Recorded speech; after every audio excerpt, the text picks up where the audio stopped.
নমস্কার বন্ধুরা, আমাদের রং হচ্ছে মিস্ত্রি দিয়ে। দেখুন মিস্ত্রিরা কীরকমভাবে রং করছে, সমস্ত কিছু দেখতে থাকো। আর আমাদের সেই ভূতের বাড়িটার রংটা কেমন হয়েছে তোমরা একটু কমেন্ট করে জানাবো অবশ্যই। আর ভিডিওটি শেষ পর্যন্ত দেখবেন, ঠিক আছে বন্ধুরা। এই যে আমাদের বাঁশের কেল্লা তৈরি হচ্ছে এখন, বাঁশের কেল্লা একদম বিন্দল্লা বাঁশের কেল্লা তৈরি হচ্ছে,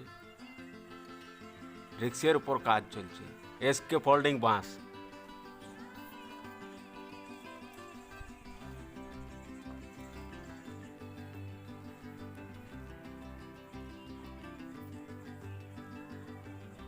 এই যে দেখুন বন্ধুরা, এবার পাইমার কিন্তু মারছে আমাদের উপরে। এদিকটা পুরোপুরি কমপ্লিট হয়ে গেছে, কালারিং করা আমাদের একদম পুরোপুরি ভূতের বাড়ি। এই দেখো তো বন্ধুরা, এই যে ভূতের বাড়ি আমাদের পেছন দিকটা কিন্তু রং কমপ্লিট হয়ে গেছে পুরোপুরি একদম। ভূতের বাড়ি এই জন্যই বলা হচ্ছে কারণ এখানে এই বাড়ির মধ্যে মাত্র আমরা 3 জন থাকি। এই বাড়িতে আর কেউ বসবাস করে নাই, তাই এই বাড়ির নাম দিয়েছে ভূতের বাড়ি। এই যে দেখুন ভূতের বাড়ির রংটা তোমাদের কেমন লাগেছে একটু কমেন্ট করে জানাবে তোমরা। একদম পুরোপুরি এবার আমরা ভূতের বাড়ির ঢুকছি। এই যে দেখুন বন্ধুরা, ভূতের বাড়ি।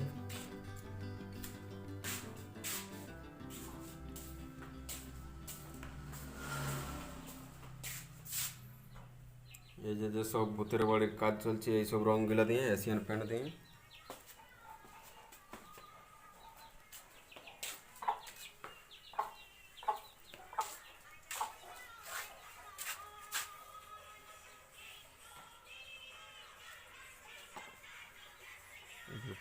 এই গ্রীষ্ম রোদের টেম্পারেচার 46 ডিগ্রি।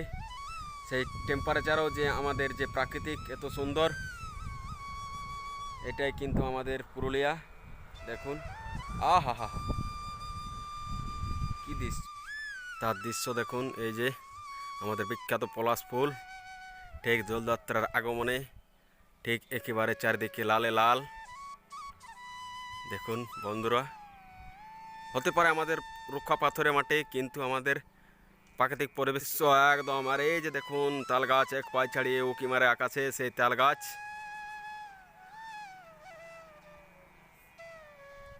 সৌন্দর্যময় যে সবুজ ঘেরা আমাদের যে পুরুলিয়া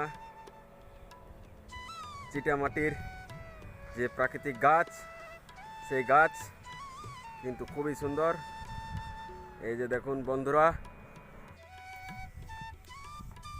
দেখতে পাচ্ছেন বন্ধুরা।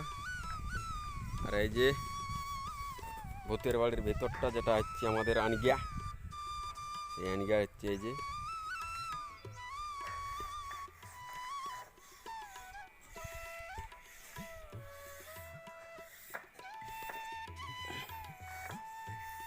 ওই যে দূরে মাঠের পাড়ে সবুজ ঘেরা গাঁ। কবে এখানে সবুজ ঘেরা গাঁ বলতে আমাদের এই যে রোকামাটির যে মনোরম দৃশ্য সবুজ ঘেরা, কবে সেটাকে তুলে ধরার চেষ্টা করেছে।